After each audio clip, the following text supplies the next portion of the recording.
السلام علیکم ورحمۃ اللہ وبرکاتہ۔ محترم ناظرین، آپ کا استقبال ہے ہمارے channel Islamic scholars and leaders پر۔ جی ہاں ناظرین، میں وہ آپ کا میزبان محمد ثانی، اور آپ دیکھ رہے ہیں ہمارا YouTube channel Islamic scholars and leaders کو۔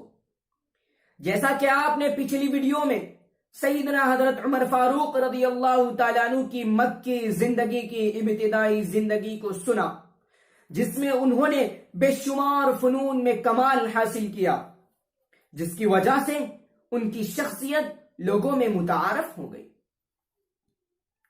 تو آج میں ان کے آگے کی زندگی پر روشنی ڈالوں گا۔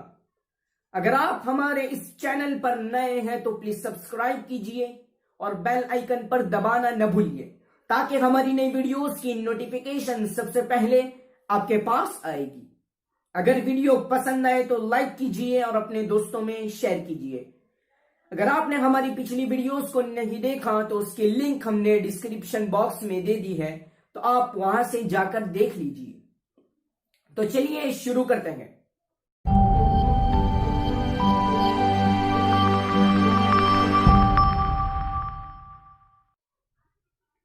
بسم اللہ الرحمن الرحیم۔ محترم ناظرین، جیسا کہ آپ نے پچھلی ویڈیو میں سیدنا حضرت عمر فاروق رضی اللہ تعالیٰ عنہ کی مکی زندگی کی ابتدائی زندگی کو سنا، تو آج میں ان کی آگے کی زندگی پر روشنی ڈال رہا ہوں۔ جب مکہ میں نبوت کا آفتاب رونما ہوا، رسول اکرم صلی اللہ علیہ وسلم نے لوگوں کو اسلام کی طرف دعوت دی، تو سرداران مکہ اس دعوت ربانی کی مخالفت میں آ گئے۔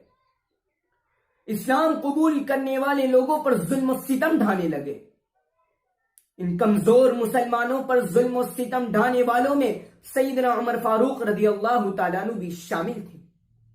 اس بات کی تائید سیدنا سعید بن زید رضی اللہ تعالیٰ عنہ کے اس قول سے ہوتی ہے کہ وہ فرماتے ہیں، لو رأیتنی موثقی عمر علی الاسلام انا واختہ وما اسلم۔ میں نے خود کو اور عمر کی بہن کو اس حال میں دیکھا کہ اسلام لانے کی پاداش میں عمر ہم دونوں یعنی میاں بیوی کو رسی سے باندھ دیا تھا۔ عمر جب 27 برس کے تھے کہ عرب میں آفتاب رسالت طلوع ہوا، اسلام کی صدا بلند ہوئی۔ حضرت عمر کے گھرانے میں زید کی وجہ سے توحید کی آواز بالکل نامانوس نہیں رہی تھی۔ چنانچہ زید کے بیٹے سعید نے سب سے پہلے اسلام قبول کیا۔ سعید کا نکاح حضرت عمر کی بہن فاطمہ سے ہوا۔ اس تعلق سے فاطمہ بھی مسلمان ہو گئی۔ اسی خاندان میں ایک اور معزز شخص نعیم بن عبداللہ نے اسلام قبول کر لیا تھا، لیکن حضرت عمر ابھی تک اسلام سے بیگانہ تھے۔ ان کے کانوں میں جب یہ صدا پہنچی تو سخت برہم ہوئے، یہاں تک کہ ان کے قبیلے میں جو لوگ اسلام لا چکے تھے ان کے سخت دشمن ہو گئے، ان پر ظلم و ستم ڈھانے لگے۔ لیکن اسلام کا نشہ ایسا تھا کہ جس کو چڑھ جاتا تھا اترتا نہ تھا۔ آخر مجبور ہو کر حضرت عمر رضی اللہ تعالیٰ عنہ نے فیصلہ کیا کہ خود بانی اسلام کا قصہ پاک کر دے۔ چنانچہ تلوار کمر سے لگائے سیدھے رسول اللہ صلی اللہ علیہ وسلم کی طرف چل پڑے۔ راستے میں اتفاقاً نعیم بن عبداللہ مل گئے۔ نعیم بن عبداللہ نے حضرت عمر کے تیور دیکھ کر پوچھا، خیر ہے؟ عمر بولے کہ محمد کا فیصلہ کرنے جا رہا ہوں۔ تو نعیم بن عبداللہ نے کہا کہ پہلے اپنی گھر کی خبر لو، خود تمہاری بہن اور بہنوئی اسلام لا چکے ہیں۔ فوراً پلٹے اور بہن کے یہاں پہنچے اور وہ قرآن پڑھ رہی تھی۔ حضرت عمر کی آہٹ پا کر چپ ہو گئی اور قرآن کی اجزاء چھپا لیے، مگر آواز حضرت عمر کے کانوں میں پڑ چکی تھی۔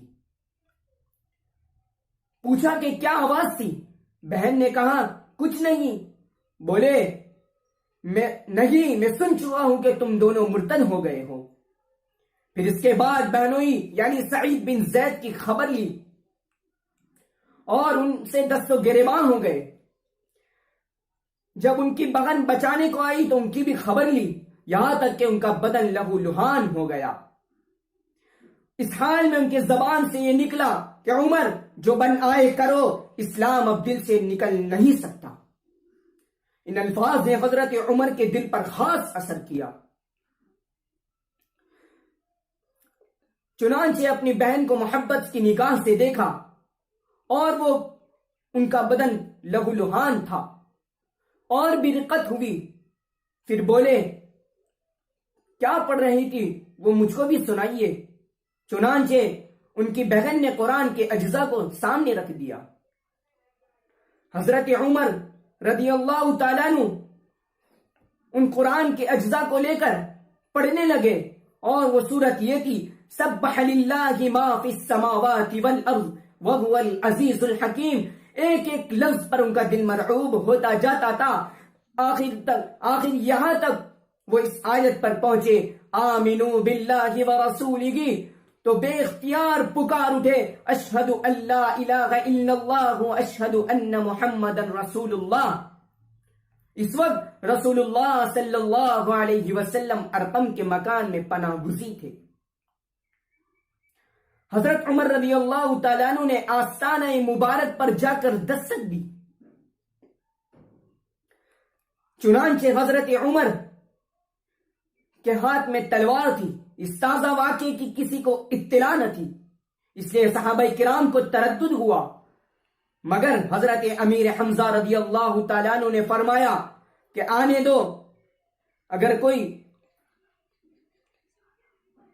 خیر کے ارادے سے آیا ہے تو بہتر، ورنہ اسی کی تلوار سے اس کا سر قلم کر دیا جائے گا۔ حضرت عمر اندر قدم رکھتے گئے تو رسول اللہ صلی اللہ علیہ وسلم خود آگے بڑھتے گئے اور ان کا دامن پکڑ کر فرماتے گئے، عمر کس ارادے سے آئے ہو؟ نبوت کی پررعب آواز نے ان کو کپکپا دیا۔ نہایت خضوع کے ساتھ عرض کی، ایمان لانے کے لیے آیا ہوں۔ تو رسول اللہ صلی اللہ علیہ وسلم بے ساختہ اللہ اکبر کہہ پڑے۔ ان کے ساتھ تمام صحابہ نے مل کر اس زور سے نعرہ تکبیر بلند کیا کہ مکہ کی تمام وادیاں اور پہاڑیاں اس نعرہ تکبیر سے گونج اٹھی۔ آپ صلی اللہ علیہ وسلم کی دعاؤں کا کرشمہ تھا کہ حضرت عمر کشاں کشاں در اقدس پر چلے آئے اور نبوت سے فیضیاب ہو کر دنیا ہدایت کے ستارے بن گئے۔ حضرت عمر کے ایمان لانے نے اسلامی تاریخ میں ایک نیا دور پیدا کر دیا۔ اسلام قبول کرنے والے صرف 40-50 لوگ تھے۔ وہ اپنے مذہبی فرائض کو اعلانیہ طور پر ادا نہیں کر سکتے تھے، چاہے کہ کعبۃ اللہ میں نماز کو ادا کرے۔ اس وقت حضرت امیر حمزہ رضی اللہ تعالیٰ عنہ نے بھی اسلام قبول کر لیا تھا۔ جب حضرت عمر رضی اللہ تعالیٰ عنہ نے اسلام قبول کیا تو یہ حالت بدل گئی۔ اب مسلمان جماعت کے ساتھ کعبۃ اللہ میں نماز ادا کرنے لگے۔ اس بات کی تائید ابن ہشام نے اس واقعے کو سیدنا عبداللہ بن مسعود کے ان الفاظ میں روایت کیا ہے، فلما اسلم عمر قاتل قریشا حتى صلى عند الكعبة وصلينا معه۔ جب حضرت عمر رضی اللہ تعالیٰ عنہ نے اسلام قبول کیا تو وہ کفار سے لڑے، یہاں تک کہ کعبۃ اللہ میں نماز ادا کی اور ان کے ساتھ ہم نے بھی ادا کی۔ حضرت عمر رضی اللہ تعالیٰ عنہ کے قبول اسلام کا واقعہ نبوت کے 6 سال میں پیش آیا۔ حضرت عمر رضی اللہ تعالیٰ عنہ کے قبول اسلام کا اسلامی دعوت پر جو اثر ہوا اس کو مختلف صحابہ کرام نے روایت کیا ہے۔ ان میں سے حضرت عبداللہ بن مسعود رضی اللہ تعالیٰ عنہ روایت کرتے ہیں، ما زلنا اعزتا منذ اسلم عمر۔ حضرت عمر رضی اللہ تعالیٰ عنہ کے اسلام قبول کرنے کے بعد ہم لوگ ہمیشہ عزت سے رکھے۔ دوسری روایت یہ ہے کہ ابن ابی شیبہ نے حضرت عبداللہ بن مسعود سے روایت کیا ہے، اذا ذکر الصالحون فحی ہلا بعمر ان اسلامہ کان نصرا وان امارتہ کانت فتحا۔ جب نیک لوگوں کا تذکرہ کیا جائے تو سیدنا عمر رضی اللہ تعالیٰ عنہ سے یہ تذکرہ شروع کرو کہ حضرت عمر رضی اللہ تعالیٰ عنہ کا اسلام لانا نصرت تھا، ان کی خلافت دین اسلام کی فتح تھی۔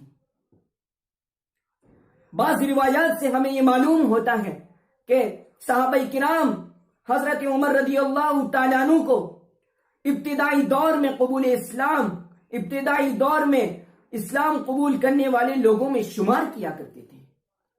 محترم ناظرین، یہ کی حضرت عمر فاروق رضی اللہ تعالیٰ عنہ کے قبول اسلام کی زندگی۔ ناظرین، ان کے قبول اسلام کی وجہ سے کفر کے ایوان ہل گئے، مسلمانوں کو قوت حاصل ہوئی اور وہ اپنے مذہبی فرائض کو اعلانیہ طور پر ادا کرنے لگے۔ ناظرین، اگر آپ ہمارے اس چینل پر نئے گئے تو پلیز سبسکرائب کیجئے اور بیل آئیکن پر دبانا نہ بھولیے تاکہ ہماری نئی ویڈیوز کی نوٹیفیکیشن سب سے پہلے آپ کے پاس آئے گی۔